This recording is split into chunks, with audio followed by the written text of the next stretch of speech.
बिस्मिल्लाहिर्रहमानिर्रहीम अस्सलाम वालेकुम, वेलकम टू अवर चैनल। आज की वीडियो में हम करेंगे एक्सरसाइज 3.1 का क्वेश्चन नंबर 2। तो क्वेश्चन नंबर 2 है हमारे पास, write each of the following sets in tabular form. हमारे पास ये जो सेट्स दिए गए इनको हमने टेबुलर फॉर्म में कन्वर्ट करना है। तो टेबुलर फॉर्म की डेफिनेशन हमने पिछली वीडियो में पढ़ी थी। उसकी स्टेटमेंट में हमें कहा गया था कि ऐसा एक सेट को डिस्क्राइब करना इस तरह से कि उसके हर एलिमेंट के को अलग अलग लिखें, उसके साथ कॉमा लगाएं हर एक के दरमियान, और उसको फिर इनक्लोज करें करली ब्रैकेट के साथ। तो वो आपके पास होती है टेबुलर फॉर्म, और उसको रोस्टेड फॉर्म भी कहते हैं। जैसे यहाँ पे वावल वर्ड्स थे, अल्फ़ाबेट थे, तो उसको हमने टेबुलर फॉर्म में लिखना था। तो हमने पहले ए लिखा, फिर कॉमा लगाया, ई आई ओ यू सबको अलग अलग लिख के फिर उसको करली ब्रैकेट के साथ इनक्लोज कर दिया। तो ये हमारे पास टेबुलर फॉर्म आ गई। इसी तरह से अब क्वेश्चन नंबर 2 में जो पहला सेट हमें दिया गया है वो है कि x such that x is a multiple of 3 का मल्टीपल है एक्स, और फिर साथ ही हमें कहा जा रहा है कि एक्स जो है वो क्या है, less than or equal to 35, यानी 35 से छोटा और उसके जितना भी हो सकता है। अगर 3 की टेबल में 35 आता है तो अब देखिए 3 का टेबल अगर हम लिखते हैं तो वो हमारे पास आता है 3 6। सबसे पहले 3 1 जार 3, 3 2 जार 6, इसी तरह से 3 3 जार 9। सारा 3 का टेबल हमने लिखना है। 30 तक लिखने के बाद आगे सारी बात हमने 35 तक जाना है। तो 3 11 जार होता है 33, तो 3 12 जार हो जाएगा 36, तो 36 35 से बड़ा हो जाएगा। तो इसलिए उसके जितना या हमने उससे छोटी वैल्यू लेनी थी, यानी 35 से। तो 33 के बाद आगे 3 के टेबल में 36 आता है, तो वो हमने नहीं लिखना, 33 तक हम लिख देंगे। तो देखिए हर एक के दरमियान कॉमा लगा के हमने लिखा और फिर इसको इनक्लोज कर दिया करली ब्रैकेट के साथ। तो ये हमारे पास कौन सी फॉर्म आ गई, टेबुलर फॉर्म। सेकंड पार्ट में हमें कह रहा है कि x such that x belong to real number. X belong कर रहा है रियल नंबर से, एंड 2x + 1 = 0। ये हमें एक इक्वेशन दी गई और हमें कहा गया इसमें से आपने क्या करना है, एक्स के एलिमेंट लेके तो एक सेट लिखना है, और एक्स कहाँ से बिलोंग कर रहा हो, रियल नंबर से। और अब देखें जब हम इसको सॉल्व करें तो हमारे पास दिया गया है 2x + 1 = 0। यहाँ से 2x इधर ही रखिए, 1 उधर जाएगा तो -1 हो जाएगा। x की वैल्यू आ जाएगी -1/2। अब देखिए इस कंडीशन के मुताबिक हमने ऐसी वैल्यू x की लेनी थी कि वो हमारे पास दोनों इक्वेशन जो हैं वो 0 आ जाए। देखिए और जो भी वैल्यू हम लेते रहे नहीं 0 बन सकेगा। अगर देखिए हम यहाँ पे 0 भी लेते हैं, 2 0 जार 0 + 1 = 0। तो यहाँ से 2 0 जार 0 हुआ पहले, फिर +1 किया तो यहाँ पे हमारे पास 1 = 0 आ जाता है। दोनों साइड्स इक्वल नहीं आती। फिर इसी तरह से अगर 2 भी पुट करते हैं 1 भी नहीं आ सकता। लेकिन अगर हम देखें x की वैल्यू को यहाँ पे -1/2 पुट करें तो ये दोनों कट के -1 + 1 = 0। तो यहाँ से ये दोनों भी कट जाएंगे तो 0 = 0। तो x की सिर्फ एक वैल्यू है -1/2, जहाँ पे हमारे पास ये इक्वेशन क्या हो जाती है, 0। तो इसलिए हमने इस वैल्यू को ले लिया है और सेट के अंदर लिख दिया। बाकी किसी भी वैल्यू पे वो ये इक्वेशन जो है वो =0 नहीं बनती। तो इसलिए हमने रियल नंबर में से ये नंबर लेके सेट के अंदर लिख दिया है। फिर नेक्स्ट पार्ट में हमें कह रहा है कि x such that x belong to prime, P दिया हुआ यानी प्राइम नंबर से एक्स बिलोंग कर रहा है। और फिर क्या कह रहा है आगे, and x less than 12, prime number भी हो और 12 से छोटे जितने भी प्राइम नंबर हैं वो हमने लिखने हैं। तो सबसे पहले जो प्राइम नंबर हमारे पास आता है 2, क्योंकि प्राइम नंबर वो नंबर होते हैं जो सिर्फ और सिर्फ 1 पे या अपने आप पे डिवाइड होते हैं। तो देखिए 2 अपने आप पे डिवाइड होते हैं या फिर 1 पे। इसी तरह से 3 भी, 5 7 11 इनके दरमियान बाकी जो नंबर हैं वो और टेबल पे भी आते हैं। जैसे 2 के बाद 3 लिखा है, उसके बाद 4 है, तो 4 अपने आप पे भी डिवाइड होता है, 1 पे भी होता है और 2 पे भी होता है। इस तरह से 6 8 ये सारे जो है वो प्राइम नंबर नहीं है। तो ये 2 3 5 7 11 और 12 से हमने छोटा लेना था, तो इसलिए 11 तक ला के हमने छोड़ दिया है। तो ये हमारे पास टेबुलर फॉर्म आ गई है सेट की। नेक्स्ट जो पार्ट 4 है उसमें कह रहे हैं कि x such that x is a divisor of 128। 128 के जितने भी डिवाइजर हैं वो सारे आपने लिखते हैं। जो जो डिवाइड करता जाएगा 128 को, आप चाहे तो इसको सिंपल डिवाइड करके भी कर लें। जैसे सबसे पहले अगर हम 1 तो डिवाइड करेगा ही करेगा, उसके बाद 2 को चेक करें, 2 6 जार 12, फिर 8 नीचे आया, 2 4 जार 8, इसने पूरा डिवाइड कर दिया, 64 आंसर आ गया। इसलिए हमने 2 को लिखना है सेट के अंदर। फिर इसी तरह से 3 को अगर हम चेक करें तो 3 इसको डिवाइड नहीं करेगा, क्योंकि लास्ट पे 8 है। देखें 3 4 ज़ार 12 होता है, फिर 8 बचता है तो 8 3 2 ज़ार यहाँ से 6 आ जाएगा, नीचे 2 बच जाएगा। पॉइंट भी लगाएंगे तब भी वो डिवाइड नहीं करेगा, और पॉइंट में तो हमने नहीं देखना, हमने ये देखना है कि वो डिवाइज़र है या नहीं, सीधा होल नंबर।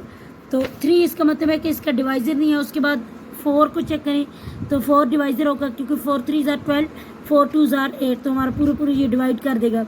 इसी तरह अगर 8 को देखें तो 8 1 ज़ार 8, 4 यहाँ से बचा, 12 में से 8 निकाले 4 बचेगा, फिर 8 नीचे आएगा तो 48 बना, फिर 8 6 ज़ार 48 हो जाएगा। इस तरह आप चेक करते जाएं कैलकुलेटर से, चाहे बेशक हर नंबर को चेक करते जाएं, तो आपके पास ये नंबर आएंगे जो डिवाइड करेंगे इस वैल्यूज़ को, 128 को। हमने टेबुलर फॉर्म में लिख दिया है, जो नंबर हमारे पास आ रहे थे डिवाइड कर रहे थे 128 को, वो सब लिख दिए हैं, और ये भी टेबुलर फॉर्म आ गया हमारे पास। नेक्स्ट हमारे पास जो पार्ट है, x such that x is equal to 2 की पावर n। x का क्या है हमारे पास, 2 की पावर n की इक्वल है, और फिर कह रहा है कि ये जो n है वो बिलोंग कर रहा है नेचुरल नंबर से, और फिर आगे कंडीशन क्या दी हुई है कि ये n जो है वो लेस देन है 8 से, यानी 2 की पावर में ये जो n दिया गया उसमें जब हम नेचुरल नंबर से नंबर लेते जाएंगे और पुट करते जाएंगे तो हमने वो कहाँ तक पुट करने हैं, 8 से छोटे पुट करने हैं। यानी नेचुरल नंबर का सेट स्टार्ट होता है 1 से, तो 1 पुट करेंगे, फिर 2 पुट करेंगे, इस तरह 3 4 6 5 6 7, लेकिन 8 हम पुट नहीं कर सकते, क्योंकि हमने बताया कि यहाँ पे कि वो 8 से छोटी वैल्यूज़ हैं। तो देखिए जब यहाँ पे 1 पुट करेंगे तो 2 की पावर 1 2 होता है, फिर जब 2 पुट करेंगे तो 2 की पावर 2, यानी 2 का स्क्वायर वो 4 आ जाएगा। फिर इसी तरह से 3 पुट करेंगे तो 2 2 ज़ार 4, और फिर इसी तरह से 4 2 ज़ार 8, फिर जब इसी तरह से 2 की पावर 4 लेंगे तो 8 2 ज़ार 16 आ जाएगा। फिर इसी तरह से एक और बढ़ा के 2 की पावर 5 लेंगे तो यहाँ तक 2 2 ज़ार 4 8, फिर 16, और 16 2 ज़ार हो जाएगा 32। इसी तरह जब 6 करेंगे तो 32 2 ज़ार 64। इसी तरह जब 7 करेंगे तो 128 आ जाएगा। तो हमारे पास इसका आंसर आया 2 4 8 16 32 64 128। और टेबुलर फॉर्म में तो सिंपल है, बस इन सब सारे एलिमेंट्स को लिख के उनके दरमियान कॉमे लगाने हैं और साथ कर्ली ब्रैकेट लगा देनी है। फिर नेक्स्ट जो पार्ट है उसमें हमें कह रहे हैं कि x such that x belong to natural number. X जो है वो नेचुरल नंबर से बिलोंग कर रहा है, and x plus 4 equal to 0। X की वो वैल्यू लेनी है कि जब उसको 4 में प्लस करें तो वो इक्वल टू 0 आ जाए। देखिए अब हमारे पास जो इक्वेशन है वो है x प्लस 4 इक्वल टू 0। हमने x की वैल्यू ऐसी लेनी है कि उसमें 4 प्लस करें तो वो इक्वल टू 0 आ जाए, और उस वैल्यू को फिर हमने सेट के अंदर लिखना है। लेकिन देखिए नेचुरल नंबर में हमारे पास जो नंबर स्टार्ट होते हैं वो 1 से लेके 1 2 3 अप टू 100 इसी तरह से चलते जा रहे होते हैं। तो देखिए यहाँ पे माइनस वाला हमारे पास कोई नंबर नहीं है, तो प्लस में तो चाहे हम 0 पुट करें, 1 करें, 3 करें, 2 करें, जो भी वैल्यू पुट करते जाएंगे हमारे पास आंसर किसी भी सूरत में 0 नहीं बनेगा। देखें जब मैं यहाँ 0 पुट करती हूँ तो 0 प्लस 4 इक्वल टू 4 आएगा। इसी तरह 1 पुट करती हूँ 5 हो जाएगा, 2 पुट करूँगी 6, इसी तरह 3 पुट किया तो 7 हो जाएगा, 8, इसी तरह आगे चलते जाएंगे। नंबर 0 नहीं हो सकता। 0 उसी सूरत में यहाँ पे इस इक्वेशन का आंसर बन सकता है जब यहाँ पे x की जगह पे -4 पुट किया जाए, तो -4 प्लस 4 कट जाएंगे तो 0 इक्वल टू 0 हो जाएगा। लेकिन -4 तो नेचुरल नंबर से बिलोंग ही नहीं करा, तो यहाँ पे हमारे पास ऐसी कोई वैल्यू नहीं है, तो इसलिए यहाँ पे जो आंसर हमारा आएगा वो खाली सेट होगा, क्योंकि जब हमारे पास कोई वैल्यू ही नहीं है तो आंसर तो फिर सारी बात है कोई वैल्यू नहीं आएगी, तो फिर एम्प्टी सेट या फिर हम लिखेंगे या इस तरह से खाली सेट लिख देंगे। फिर नेक्स्ट में हमें कह रहा है कि x such that x belong to natural number. यहाँ पे कह रहा है कि x बिलोंग कर रहा है नेचुरल नंबर से जबकि x इक्वल टू x है। कंडीशन क्या है कि x इक्वल टू x हो, तो x की वैल्यू जहाँ पे भी जो होगी वो यहाँ पे भी होगी, और नेचुरल नंबर से बिलोंग करें तो उस वक्त फिर हमारे पास 1 इक्वल टू 1, इसी तरह 2 इक्वल टू 2, दोनों साइड पे वही नंबर्स होंगे, तो फिर पूरे का पूरा सारा सेट हमारे पास नेचुरल नंबर का आ जाएगा 1 2 3 4 5 6 अप टू 100 इसी तरह से। लास्ट पार्ट है हमारे पास x such that x belong to z। z mean integer से बिलोंग कर रहा है x, और फिर हमें कंडीशन यहाँ पे दी गई है कि 3x प्लस 1 इक्वल टू 0 हो। ऐसी कंडीशन जहाँ पे यहाँ पे x की कोई वैल्यू पुट करें तो फिर उसमें प्लस 1 करें तो हमारे पास आंसर इक्वल टू 0 हो जाए, तो वो वाली वैल्यूज़ हमने इस सेट के अंदर लिखनी है। और हमने जो नंबर लेने हैं वो कहाँ से लेने हैं, z से। देखिए अब यहाँ पे हमारे पास जो इक्वेशन थी वो है 3x + 1 = 0। अगर हम यहाँ पे x की वैल्यूज़ चेक करते चाहे, देखिए 3 की वैल्यू, अगर यहाँ पे x की मैं 0 भी पुट करती हूँ ना, तो 3 0s are 0 हो जाएगा, फिर +1 = 0। तो यहाँ से 1 = 0 तो नहीं हो सकता, दोनों साइड्स इक्वल नहीं आ रही। फिर जब मैं 1 पुट करूँगी तो 3 1s are 3 +1 = 0, तो यहाँ से 4 आ जाएगा आंसर। फिर इसी तरह से 2 पुट करती हूँ, तब भी 3 2s are 6 +1 7 हो जाना है। मतलब जो भी वैल्यूज़ मैं पुट करती चाहूँगी इंटीजर से लेके इंटीजर के सेट से, तो वो हमारे पास 0 आंसर नहीं आता। देखिए इंटीजर का जो सेट है उसमें प्लस वाली वैल्यूज़ भी होती हैं उस सेट के अंदर, और माइनस वाली भी होती हैं, +, -2 इसी तरह से चलता जा रहा है। तो देखिए अगर मैं यहाँ पे माइनस वाली कोई वैल्यू पुट करती हूँ, जैसे अगर मैं -2 ही पुट कर देती हूँ, तो यहाँ से -6 + 1 आंसर -5 आ जाएगा। 0 तो नहीं आ रहा। 0 हमारे पास आंसर उसी सूरत में आ सकता है कि अगर मैं यहाँ पे 3 × -1/3 पुट करूँ, +1 = 0, तो 3 और 3 कटे और -1 + 1 = 0, तो यहाँ से -1 + 1 कट जाना है, 0 = 0 हो जाना है। लेकिन ये तो इंटीजर से नहीं बिलोंग कर रहा है, ये तो रैशनल नंबर से बिलोंग कर रहा है, p/q की फॉर्म बन रही है। हमने तो इस तरह की वैल्यू नहीं लेनी, हमने इंटीजर में से लेना है, यानी या प्लस वाली वैल्यू या माइनस वाली। ये डिवाइड वाली फॉर्म तो उसमें होनी नहीं चाहिए। तो जब इस इंटीजर में से कोई ऐसा नंबर है ही नहीं जो इसको 0 कर दे, तो फिर हमारे पास आंसर भी खाली सेट ही आएगा इसका भी। इसके साथ ही ये हमारा लास्ट पार्ट था इस क्वेश्चन का। नेक्स्ट हमारे पास जो क्वेश्चन नंबर 3 है वो है right to proper subset of each of the following set. Proper subset हमने इन सेट्स के लिख रहे हैं। तो पिछली वीडियो में हमने प्रॉपर सबसेट की डेफिनेशन पढ़ी थी। If A is a subset of B, A जो है वो सबसेट हो किसी सेट बी का, और and B contain at least 1 element, और बी के अंदर एटलीस्ट एक एलिमेंट ऐसा हो that is not an element of A, जो ए का एलिमेंट ना हो, then A is said to be a proper subset of B. तो बी क्या होगा, फिर ए क्या होगा, प्रॉपर सबसेट होगा किसी सेट बी का। और इसको लिखते हैं हम इस तरह से थे कि A is a proper subset of B. ये इसका सिंबल है। जैसे इस तरह से तो हमारे पास लेस देन का होता था, अगर हम इस तरह यू की शेप बनाएं तो फिर ये हमारे पास सबसेट की शेप है। तो चलिए इस क्वेश्चन को सॉल्व करते हैं।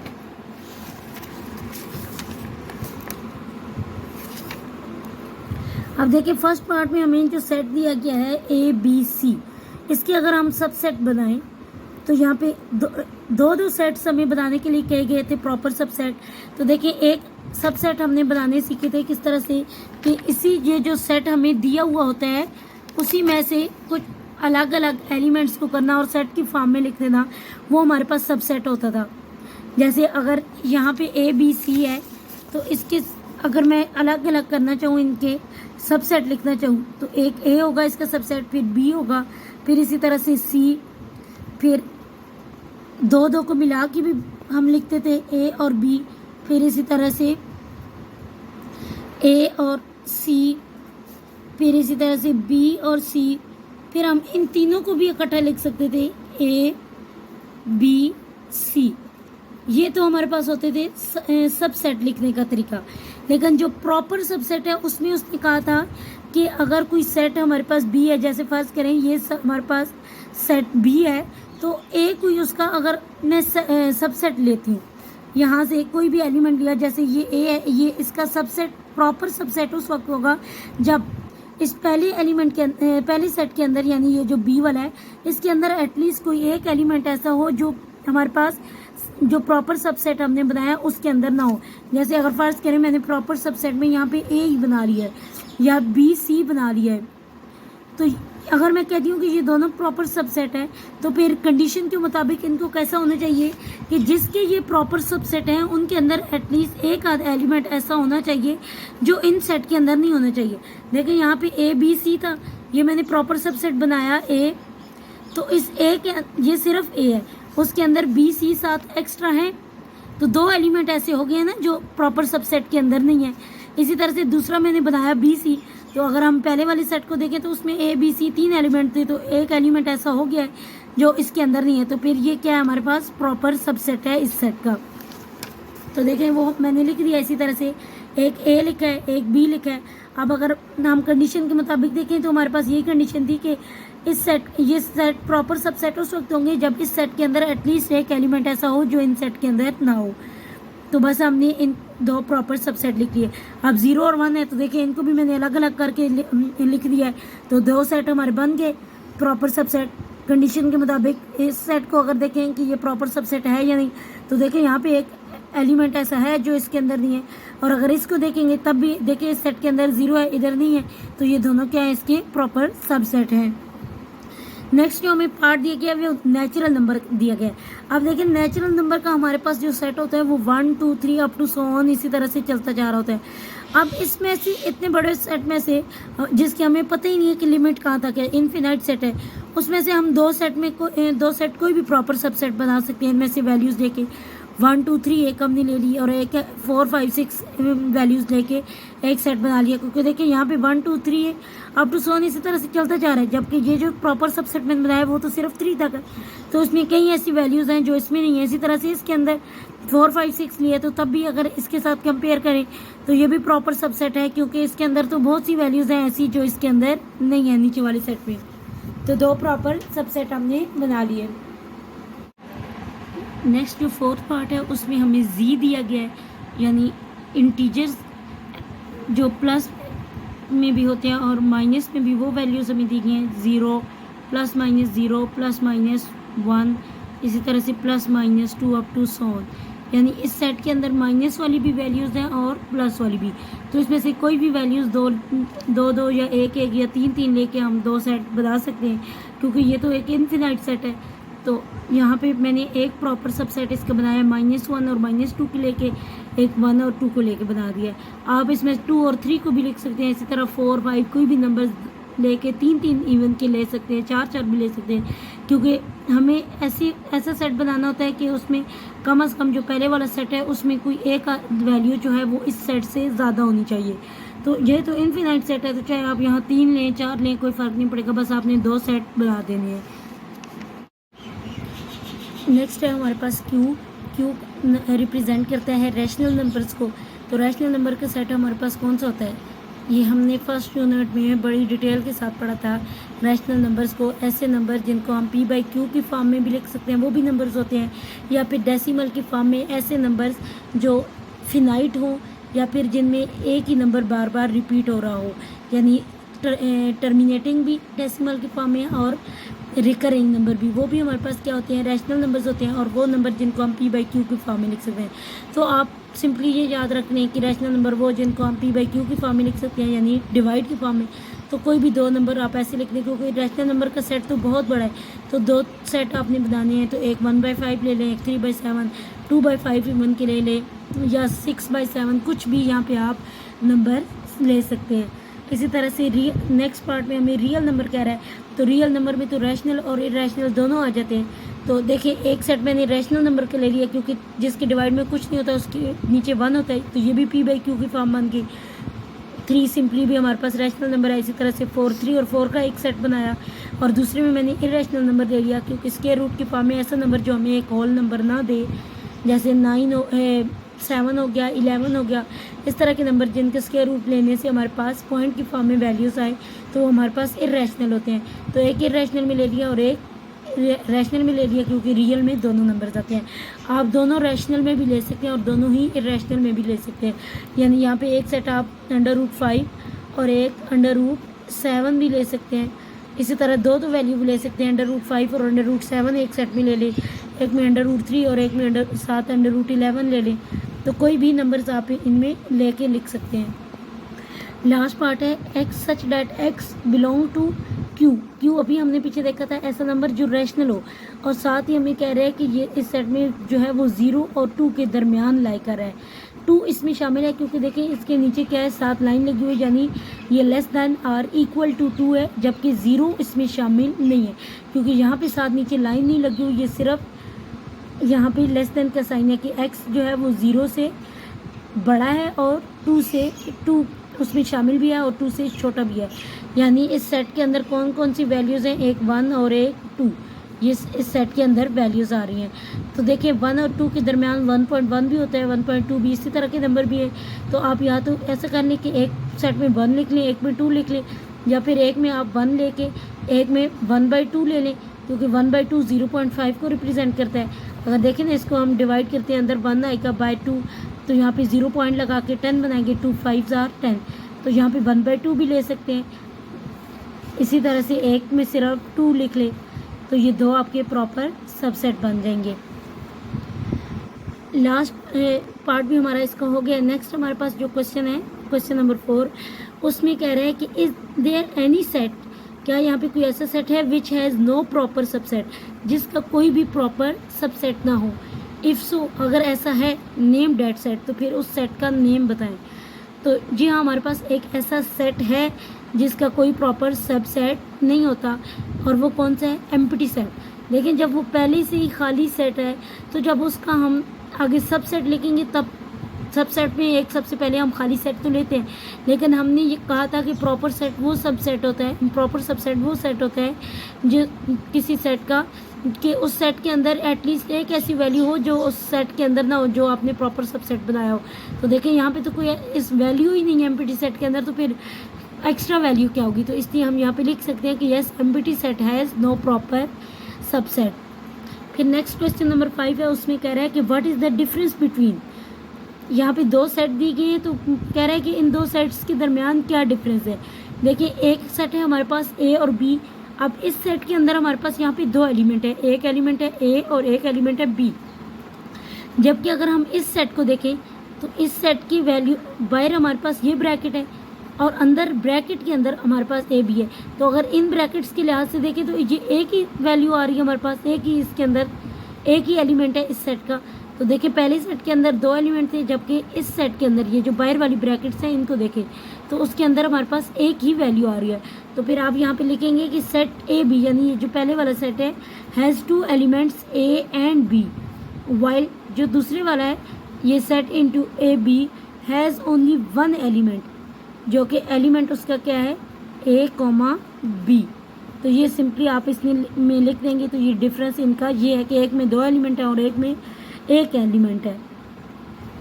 नेक्स्ट क्वेश्चन नंबर जो है वो क्वेश्चन नंबर 6, उसमें कह रहा है कि what is the number of elements of the power set of each of the following set. जो सेट आपको इन क्वेश्चन में दिए गए उन पे आपने बताना है कि कितने नंबर ऑफ एलिमेंट होंगे इस पावर सेट में। तो पहले तो आप देखें कि किसी भी सेट का पावर सेट हम किस तरह लिखते हैं।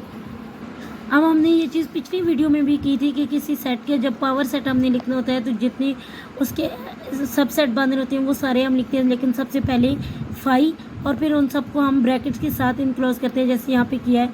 पहले ब्रैकेट के साथ ब्रैकेट लगाइए, फिर आगे फाई लिखा है, फिर इन सब के जितने सबसेट बन सकते थे वो लिखे, जैसे ए, फिर बी, फिर इस तरह सी डी, फिर 2-2 के इसी तरह पेयर बना के लिखे हैं, फिर 3-3 के भी पेयर इवन के बने, और आखिर पे सारे के सारे एलिमेंट एक सेट के अंदर आ गए। तो ये सारे इसके सबसेट लिखे, और फिर हमने कहा कि साथ फाई लिया और साथ जब ब्रैकेट लगा दी गई तो ये उसके पावर सेट बन गए हैं। अब अलग अलग हर सेट के पावर सेट के एलिमेंट चेक करने के लिए, जैसे यहाँ पे देखें 16 बन रहे हैं तकरीबन एलिमेंट, जैसे 1 2 3 4 5 6 7, इस तरह काउंट करना ज़्यादा मुश्किल हो जाता है, क्योंकि अगर देखें यहाँ पे 4 एलिमेंट थे तो इतने ज़्यादा पावर सेट बने हैं, इतने ज़्यादा एलिमेंट बने हैं पावर सेट के अंदर। तो अगर इससे बड़ा एलिमेंट का कोई सेट आ जाता है हमारे पास, जैसे किसी में 10 आ जाते हैं, तो फिर वो इस तरह सारे उसके सब सेट लिखना, और फिर मतलब उसको इनक्लोज करना ब्रैकेट के साथ, और फिर मतलब उसको काउंट करके बताना कि इस सेट के इतने एलिमेंट बन रहे हैं जब हमने पावर सेट लिखा है, वो थोड़ा मुश्किल होता है। तो इसकी चीज़ के लिए एक सिंपल सा फार्मूला है यहाँ पे हमारे पास, जो ये इसके पावर सेट लिखे बगैर डायरेक्ट हमें यहाँ से देख के बता देगा उस सेट को कि कितने इसके एलिमेंट होंगे जब हम इसका पावर सेट लिखें। तो और वो फार्मूला है, देखिए पावर सेट को रिप्रेजेंट किया जाता है पी ऑफ एस के साथ, और जब उसके हमने एलिमेंट बताने हो तो इस साइड पे लिखा जाता है number of P of S, यानी यहाँ पे अगर सेट है ना हमारे पास एस का, तो यहाँ पे पी ऑफ एस लिखे इज इक्वल टू 2 की पावर m। अब 2 की पावर में m क्या चीज़ है, यहाँ पे जितने इसके अंदर एलिमेंट होंगे वो हमने लिखते हैं, वो m की वैल्यू होती है। जैसे ये देखना, if s is a finite set, अगर s हमारे पास कोई फिनाइट सेट दिया हो with n of s is equal to m, representing the number of element of a set s. वो क्या रिप्रेजेंट करेगा? Number of element of set S, S के अंदर जितने एलिमेंट होंगे उसको. Then number of element of P of S is equal to 2 की power S is the number of elements of the power set. ये represent किसको करेगा? Number of element of the power set.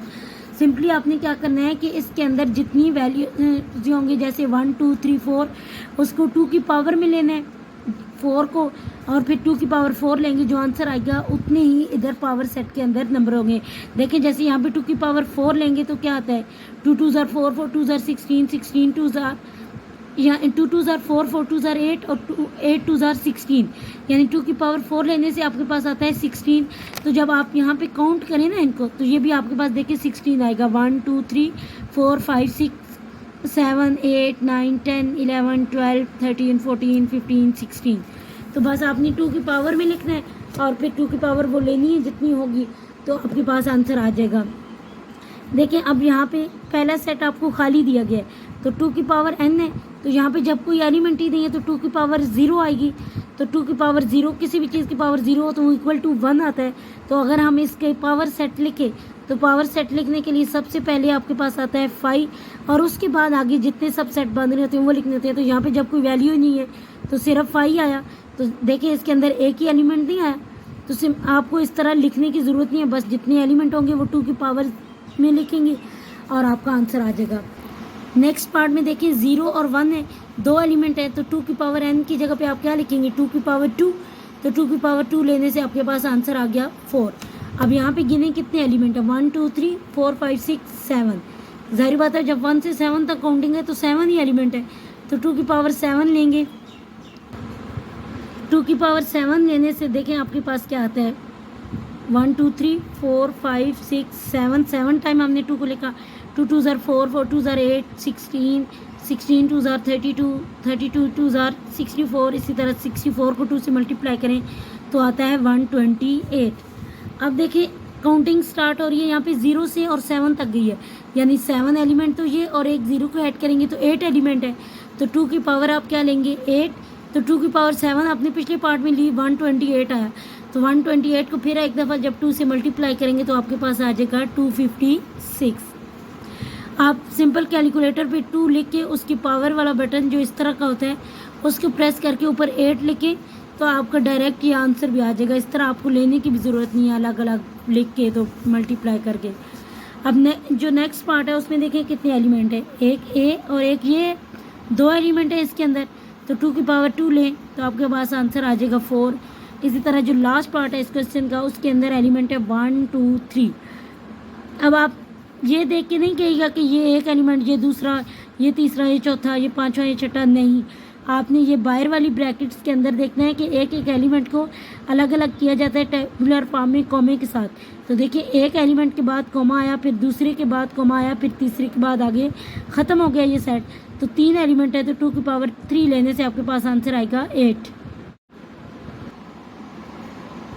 Next जो हमारे पास question है, question number 7, वो उसमें कह रहा है कि write down the power set of each of the following set.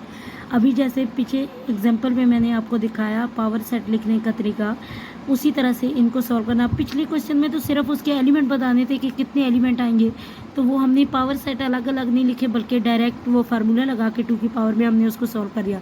लेकिन यहाँ पे उसने कहा कि इनके पावर सेट लिखने हैं, तो पावर सेट लिखना है. तो यहाँ पे देखिए पहला पार्ट है 9 और 11. तो अब इसका जब हमने पावर सेट लिखना है, पहले तो हमने इसको लेट कर लिया ए की इक्वल. देन पावर सेट लिखना है तो P of A is equal to P, क्योंकि रिप्रेजेंट करता है पावर सेट को, तो ए का पावर सेट लिखना है तो इसलिए हमने लिखा P of A equal to. अब पहले ब्रैकेट लगा के सबसे पहले तो मैंने बताया था कि इसमें आपने 5 लिखना है. पहला जो सबसेट होता है किसी भी सेट का वो 5 होता है. इसलिए देखिए आप जब सबसेट लिखते हैं किसी सेट के तो किस तरह से लिखते हैं? सबसे पहला उसका सबसेट होता है 5, फिर इसी तरह से उनको अलग अलग, फिर 2 2, इसी तरह से अगर 3 एलिमेंट हो तो 3 3 को भी लिखते हैं. तो यहाँ पे भी वही काम करना है, बीच में सारे सब सेट ही लिखते हैं. सिर्फ पावर सेट में क्या फ़र्क है और उसमें कि यहाँ पे बाहर ब्रैकेट भी लगानी होती है. जैसे यहाँ पे 5 फिर ए लिया, 9 लिया, फिर 11 लिया, फिर इस तरह 9 और 11 को लिया, तो इसके सबसेट इतने बन सकते थे और साथ इसको ब्रैकेट के साथ इनक्लोज कर दिया इन सारे सबसेट को, तो ये हमारे पास पावर सेट आ गया है. नेक्स्ट जो पार्ट है उसमें हमारे पास उसने यहाँ पे सेट के अंदर जो एलिमेंट दिए हैं वो अर्थमेटिक ऑपरेशन ले लिए हैं, यानी प्लस माइनस मल्टीप्लाई और डिवाइड को ले लिया है। अब इसको भी इसी तरह से पावर सेट में आपने लिखना है, इनके सबसेट बनाने हैं। जैसे सबसेट क्या क्या होंगे, सबसे पहला सबसेट 5, फिर प्लस, इसी तरह से माइनस, फिर मल्टीप्लाई, फिर डिवाइड। अब अकेला अकेला तो आपने सबको लिख लिया, फिर दो दो को लिखना है, पहले प्लस को माइनस के साथ, फिर इसी तरह से प्लस को मल्टीप्लाई के साथ, फिर प्लस को डिवाइड के साथ। अब प्लस को का पेयर तो इन सब के साथ बना लिया, अब माइनस का बनाना है, पहले आप एक एक को कंसिडर करके उसके पेयर बना लें। देखिए अलग अलग तो लिख लिया यहाँ तक सबको, फिर प्लस के साथ इनके पेयर बनाए, पहले प्लस माइनस, फिर प्लस मल्टीप्लाई, फिर प्लस और डिवाइड। इसी तरह से प्लस के जब सबके साथ बन गए तो फिर माइनस के बनाने थे। अब माइनस का प्लस के साथ तो पीछे हमारा यहाँ पे बना हुआ है, फिर माइनस का मल्टीप्लाई के साथ, फिर इस तरह से माइनस का डिवाइड के साथ। अब प्लस और माइनस दोनों हो गए, देन हमारे पास थर्ड पे क्या है, मल्टीप्लाई। तो मल्टीप्लाई का भी प्लस और माइनस दोनों के साथ ऑलरेडी हुआ है, फिर मल्टीप्लाई का डिवाइड के साथ पेयर बनाया। अब डिवाइड का इन सब के साथ पहले से बना हुआ है, देखिए ना, प्लस और डिवाइड का, फिर माइनस और डिवाइड का, फिर यहाँ पे मल्टीप्लाई और डिवाइड का बना हुआ है। तो अब हम तीन तीन के पेयर बनाएंगे। पहले हमने यहाँ पे देखिए डिवाइड को छोड़ा और इन तीनों का पेयर बनाया, यानी प्लस माइनस मल्टीप्लाई। पहले डिवाइड को छोड़ा था, अब डिवाइड को रखेंगे, मल्टीप्लाई को फिर छोड़ेंगे, तो प्लस माइनस और डिवाइड। अब देखिए एक दफ़ा अब डिवाइड को छोड़ा, फिर मल्टीप्लाई को छोड़ा, अब माइनस को छोड़ के बाकी तीन का पेयर बनाएंगे, यानी प्लस मल्टीप्लाई और डिवाइड। फिर अब तीनों को इनको एक एक दफ़ा छोड़ चुके हैं, तो अब प्लस को छोड़ेंगे, यानी माइनस मल्टीप्लाई और डिवाइड। अब तीन तीन का भी पेयर सबका बन गया, तो अब हम चारों का इकट्ठा एक पेयर लिखेंगे, तो वो होगा प्लस माइनस मल्टीप्लाई और डिवाइड। सारे सबसेट हमने लिख लिए, तो फिर इनको ब्रैकेट के साथ बंद कर दिया, तो ये हमारे पास क्या आ गया, पावर सेट आ गया है। तो देख लें, अगर यहाँ पे डाउट हो ना, जब ज़्यादा एलिमेंट हो तो डाउट भी हो जाता है कि पता नहीं सारे सबसेट हमने लिखे हैं या नहीं लिखे, तो इनको काउंट कर लिए करें, और फिर जैसे पिछले क्वेश्चन में हमने फार्मूला पढ़ा उसके साथ सॉल्व कर लिए करें। जैसे देखिए यहाँ पे 4 है एलिमेंट है, तो 2 की पावर 4 लेने से हमारे पास आता है 16। तो क्या यहाँ पे 16 एलिमेंट है हमारे पास, 1 2 3 4 5 6 7 8 9 10 11 12 13 14 15 16। तो 16 के 16 सारे एलिमेंट थे, तो इसका मतलब है कि हमने ये पावर सेट सही लिखा है। नेक्स्ट जो पार्ट है वो उसमें हमारे पास एलिमेंट है 5। तो जब इसका पावर सेट लिखेंगे तो देखें एलिमेंट के तौर पे यहाँ पे 5 तो है ना, अगर सिर्फ खाली सेट होता तब तो हमारे पास यहाँ पे सब सेट में सिर्फ उसका 5 आना था, तो उसी को हम ब्रैकेट के अंदर लिख देते। लेकिन यहाँ पे देखिए एलिमेंट के तौर पे, जैसे यहाँ पे पहले एलिमेंट के तौर पे प्लस था, तो हमने एक दफ़ा 5 लिखा, फिर प्लस लिखा था। इसी तरह से अब जो पहली हमारी शर्त होती है कि सबसे पहले पावर सेट के अंदर जहाँ पे हमने 5 लिखना है, तो वो 5 लिखा, फिर जो यहाँ पे एलिमेंट था उसको हमने लिख दिया है। तो देखें जब एक एलिमेंट है तो 2 की पावर 1 लेने से 2 आना चाहिए, तो यहाँ पावर सेट में देखें 2 एलिमेंट है ना, तो ये हमारा हो गया। लास्ट पार्ट है हमारे पास A comma into A B C. अब 2 एलिमेंट है इसके अंदर, एक ए और एक बी सी के सेट के अंदर। तो सबसे पहला पावर सेट में हमारे पास आया 5 सबसेट, और फिर आगे इसी तरह से अलग अलग पहले ए फिर बी सी और फिर पूरा सेट ये जो हमारे पास गिवन था उसको लिख दिया है। तो इस क्वेश्चन का लास्ट पार्ट भी हो गया और इसके साथ ही हमारी ये एक्सरसाइज भी कंप्लीट हो गई है। इंशाल्लाह नेक्स्ट वीडियो में हम अगली एक्सरसाइज को सॉल्व करेंगे। तब तक के लिए अल्लाह हाफिज़।